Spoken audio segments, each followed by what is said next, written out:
We got Mr. Nightmare, man. Three Disturbing True Memorial Day. By the time you watch this video, it should be about Memorial Day. So y'all might get this video compared to the other video y'all got, the Mr. Ballin. This gonna come out at nighttime online. So you feel me? Expect this about 12 o'clock. So 12, you know what I'm saying, going to Memorial Day. You feel me? But happy Memorial Day. You know what I'm saying? Let's go ahead and get into it. I don't think I never heard no horror stories of it though. But you know. Y'all know I wasn't doing no video on no Monday. Anyway. It was Memorial Day weekend, so my friend group rented a lakefront house for the weekend 3 hours away from home. It was cheap because it was in the middle of nowhere in North Carolina. I'm getting me one. It was Callie, in North Carolina, Crystal, Rich, Adam, and myself. We all piled into Adam's truck. I was the one to find this place on Airbnb. Fast. What was most appealing about it was the big deck with the hot tub on it that overlooked the lake. There was also a fire pit right by the water with a bunch of Adirondack chairs around it. Everything about it seemed perfect for a few days and nights of getting wasted. You might need to put that put a link. The Airbnb host told me that when we got to the property, there was a hidden key behind the mailbox to unlock the front driveway gate. No cap. The driveway was made of gravel and dirt, and it cut through a small opening in the wall. Because I was thinking about going to a cabin trip too, though. Feel me? Need to let me know. I was thinking about going to North Carolina. No cap. And I was gonna vlog. Got that for y'all. You feel me? Y'all know I got a vlog, bro. Adam parked the truck right next to the front deck. The deck wrapped around the entire house. It was pretty cool. The first thing I did was walk to the back part of the deck and look at the view of the lake. It was very beautiful and peaceful. Too bad we were about to be blasting music and partying. Right as we were done unpacking, everyone cracked open beers, and we wasted no time letting the weekend begin. We played beer pong, cornhole, barbecued, and blasted music for hours. That's how you do it. We were really loud because, as far as we knew, this was the only house around here. It's not like there were any nearby neighbors to complain. The phone connection out there was very spotty, so we really were just living in the moment, socializing with each other, not distracted by social media. That's how you do it. As it was getting darker and we were sitting by the fire pit, we all got startled when a voice came from the edge of the woods. That's how you not do it. A middle-aged woman with short hair.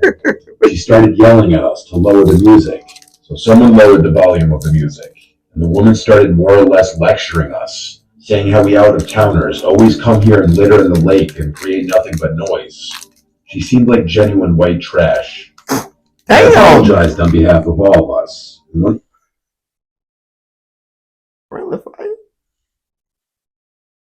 The girls asked the woman if she lived nearby and if she could hear the music. Friendly fire is crazy. The woman responded still in a yell that she couldn't even hear herself think. She didn't acknowledge the other question regarding if she lived nearby. Then she just walked away into the woods, like literally into the dark woods. It was so strange. Oh no, y'all tripping. We were sure she was out of earshot. We all erupted into laughter. As bizarre as the encounter was, we had to make light of it. But it also did put a slight damper on things, considering we thought for sure we were far enough away from any neighboring houses to blast music and be loud. But we continued to drink, and pretty soon that concern was forgotten about, and we got loud again. Some immeasurable amount of time passed before a song ended, and it went quiet for a second, and we heard a voice calling out from the lake. We paused the music and listened, and sure enough, the voice was calling out for help in the middle of the lake. We all looked at each other nervously. I stood up and went to the water and yelled out, "Who's out there? Are you in the water?" Fucking with me? You one dead motherfucker. If I'm outside by myself and I'm smoking and I hear, "Help me! Help me!" in the water, bitch, you dead. I can't do nothing for you. The boy called back, "Yes, help." Adrenaline started to kick in. Hell no. There was a kayak leaned up against the deck by the water with 2 sets of paddles. GG's for y'all. Adam and I agreed to paddle out there in an effort to save whoever was out there. We yelled out at them to keep calling out, but as we got in the water, the calls seemed to get further away, no matter how deep we got into the lake. After like 5 to 10 minutes of rowing out to the complete darkness of this lake, calling out repeatedly for that man we heard, There was just utter silence. All we could see were the lights from the house sitting at the edge of the lake, and then just darkness in every other direction. Fast. Look like this right Only here. the sound of the light splashes of water, and then screams. Female screams coming from the direction of the house. They sounded gut-wrenching, like genuine screams of danger. It sounded like more than one. At least two of the girls' screams. We immediately started paddling back, even more panicked now. The screams stopped long before we got back to the shore. We screamed out for our friends, but we checked inside and outside of the cabin, and all four of them were gone, vanished without a trace. We tried texting and calling them, but we had no bars, of course. Adam's truck was still there, so we took it and drove up the road, looking for the nearest neighboring house. And we found it. A similar opening in the woods that led up a hill and onto a property where we saw a house with the lights on. We went to ring the doorbell multiple times. No one ever answered. We went to look through one of the windows in the front, and what we saw sent chills up my spine. We could see clear as day into the living room. There was a lamp on in the corner, and in the middle of the room, somewhat close to the window, was that trashy woman we saw who came and yelled at us before. She was standing still, doing nothing, just facing the window looking out at us. She had a borderline angry-looking expression. We yelled asking for help, but when she wouldn't move, we were too creeped out to stay there and left. Man, where y'all As we friends got at? back in the truck, about to drive to another house, my phone started. Waiting to somebody help me. Have y'all ever seen somebody help me? It's gotta be one of the best, you know what I'm saying, black horror films ever made. What the fuck is that? That's what it's giving me right now. Cause where y'all friends at? Vibrating. It was Rich calling me. Thank God. I picked up and asked where they were, what happened. Oh, But okay. I could barely. With Chime, I get paid 2 days early with no fees. Now I can make every weekend gig. Join me at Chime.com. Now y'all missing. Expedia members get member prices and rewards for future trips. Now they, what the fuck? That's A cool. warden. As Rich said, there were two men with axes in their hands, wearing masks over their heads, walking towards them out of the woods. Hence why the girls screamed, and they all ran away down the road. One of them was currently on the phone with 911, and they were waiting it out in the woods right on the side of the road. Excuse me. It wasn't long after that the call disconnected. I wasn't able to reach him again. So we waited on the side of the road, not far from the house. And when we finally saw flashing lights coming down the road, we waved them down and asked them to help us find our friends first. So we drove up the road until we saw our friends come out from the woods waving their hands. We scooped them up and followed the police back to the house. But here, we collected all of our belongings, as Rich and the girls all frantically recounted what they had just went through. The Airbnb was, oddly enough, not broken into from what it seemed, and none of our stuff was taken. There was no sign of any men with axes. We also told of the cries for help in the lake, which I believe prompted a search team coming to the scene. Let me know what cabin that was. I We was never from. looked back. After much persistence and battling with Airbnb and the host, we got our money back for the stay. Fuck that. Well, most of it. None of us could ever figure out this situation. Like if it was all a trap. If the calls for help from the lake were linked with the men approaching the house with the axes. That woman was also affiliated somehow with this. Was it just to scare us out of there? Now I gotta stop Or did being they vulnerable want all to the attack time. us? I don't know. I don't care. I just don't do remote places anymore after this. Well, I was for real about what I said on earlier. Let me know what goddamn cabin it was. If I want to book that motherfucker, cause me personally, no man. And I know the Y'all already know. I ain't gotta say that. It wasn't gonna be too much money. Show enough with the people I'm going with. It ain't gonna be too much money. It was Memorial Day weekend of 2021. The world was recovering from COVID. Everyone was looking to celebrate. That included my friends and I. But Our friend Jacob has a really nice big boat. Well, his dad has a big nice boat, but Jacob gets to use it. The lucky bastard was born into a lot of money. We do reap some benefits from being friends with him, though. Out in the bay was a big boat meetup planned for Memorial Day. So our benefits. See that's man. If y'all got a lot of money, why should y'all have y'all kids around, be around? I ain't gonna lie. My kids, man, they ain't gonna even, man, look, your friends ain't even gonna know y'all rich. Y'all gonna, well, I'm lying.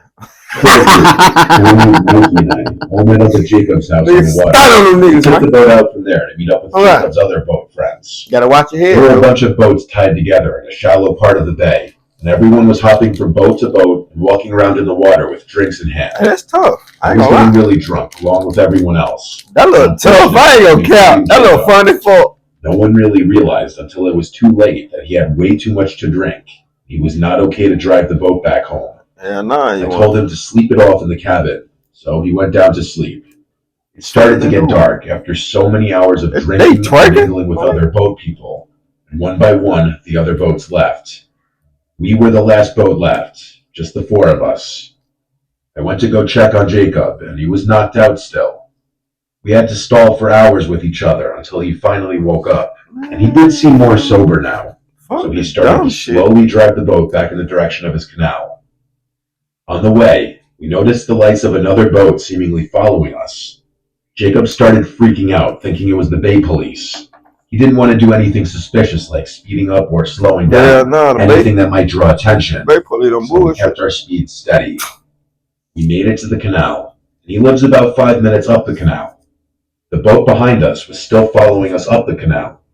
Jacob was really starting to freak out, worried he'd get a DUI and lose his license. Of course, his dad killing him. The canal's a no-wake zone, so we had to slow it down even more as we went down the canal. The boat behind us was catching up to us. At this point, we were fully expecting the boat to be a police boat. We started discussing a story to stick to, that we took the boat out and just hung out on the bay. We started hiding all the beer cans, ready to lie completely about having had any beer. We got to Jacob's dock, and he looped the boat around to align it next to it. He did it pretty smoothly for someone who was intoxicated. The boat that was tailing the entire time approached, and as it began to pass us, we realized it wasn't a police boat at all. It was just a random boat. Jacob said out loud, "Who the f*** is this?" He knows everyone on his canal, and he said he'd never seen that boat. Red flag. As it directly passed us, we saw three men Your neighbors on the back of the boat and looking boats at us. It was honestly in a very aggressive way. Don't you find us? Jacob taunted them and said, "What?" None of them responded. Their boat passed us, and they continued to watch us. While we were all relieved it wasn't the police. I ain't gonna lie. You know what I'm saying? When I get enough money like that, like I said, like have boats and shit on back of my backyard, and I see a person that I don't know, I'm not shooting at you, brother. I'm calling the police. Nigga, I done got all this money, nigga. I'm calling the police on you, nigga. You ain't even supposed to be over here, Kyle. What you over here for? Perhaps it's someone visiting a friend's house for Memorial Day. And he reluctantly agreed and said, "Yeah, I'm snitching, nigga." He tied up the boat to the dock. We helped the best we could. Yo, fucker, they He white. said he'd clean it tomorrow. What you doing over here? We all went inside of his house. His parents weren't home this weekend. He had the place to himself. So we suggested throwing a last-minute pool party. It was already like 10 o'clock, and there wasn't really any chance of throwing anything big that last minute. So the four of us went back outside to just hang by the pool, continuing to drink. Shit. So sometimes we all may be running a little low on cash, and if you need help with that, I definitely recommend you download Empower. Planning on crashing at Jacob's place for the night. That boat passed by the house again within maybe 10 minutes, and that's when we really got suspicious. The men on the boat again stared at us, and this time Jacob said nothing. The night became a daze at some point. But y'all pussy ass. The room gets really foggy as I guess I blacked out. I'm finna call police on y'all. I remember it was waking up with extreme cottonmouth in the middle of the night. At first, I thought the unbearable thirst I was feeling was what caused me to suddenly wake up, but I was very wrong. I looked around the room and saw Tony and Mikey on the couch as well, sleeping. I went to the kitchen to drink some water from the faucet like a water fountain. That's how thirsty I was. Damn. But in the kitchen, I was met with someone else, dressed in a cliche all-black robbery outfit, including a black ski mask. He was clear as day, holding a gun. I didn't scream. He aimed the gun at me and told me not to make a sound. An unexplainable feeling, knowing that my existence could have... Hey, brother, these two stories is fucking crazy. Not gonna lie to you. The first story remind me of the fucking strangers and somebody helped me. This story, somebody breaking in. And they all drunk too, man. Oh man. Ended at any given moment, and everything would turn black, washed over my body. He said to me in a quiet voice, "Where is the owner of the house?" I whispered, "I don't know." He asked me where the owner's bedroom is, and I shakily said, "Upstairs." He had me lead him upstairs as he was behind me with a gun to my back. He threatened to shoot me if I made any sudden moves or calls for help. It was when I got to the top of the stairs that I realized there were two men behind me, not just one, Oh, both of them in the same all-black robbery attire. I really didn't want to, but I led them to Jacob's room, where he was passed out sleeping as well. The two men shut the bedroom door and had me wake Jacob up without making a commotion. Jacob came to reality, looking around the room, and momentarily freaking out before one of the men got closer to him with a gun in his face, telling him to be quiet. This was when the man with the gun pointed at Jacob demanded to know where the safe was. Jacob's family's loaded, and their house is huge, along with their boat, and it's common for rich families to have safes somewhere in the house. Jacob let the two when you think about it, don't it sound like an inside job? I'm tripping, like, you feel me? I done I done been through situations like this. Alright, I'm shut up. men and myself to his dad's It sound like a setup to me, cuz. closet. I ain't gonna At lie. this point, It sound like a forced him setup. to call his dad to get the combination. It sound like a setup. Jacob explained to his dad that we were being held at gunpoint and he needed to give the combination. So Jacob's dad complied. The two men took all the contents inside of the safe. That's a and put real it into a dad. bag. This included savings bonds, cash, jewelry, and various important documents. After this, they ran out of the house. We didn't hear a car speed away or anything, so they must have had a getaway vehicle The further boat, away, nigga. out on the block. But after posting on multiple outlets, including the Ring Neighbors feature, and reporting it to local news outlets, no one really could identify the two men. I think it's fairly safe to say those men on the boat followed us to find out where Jacob lived, since it was a very nice boat.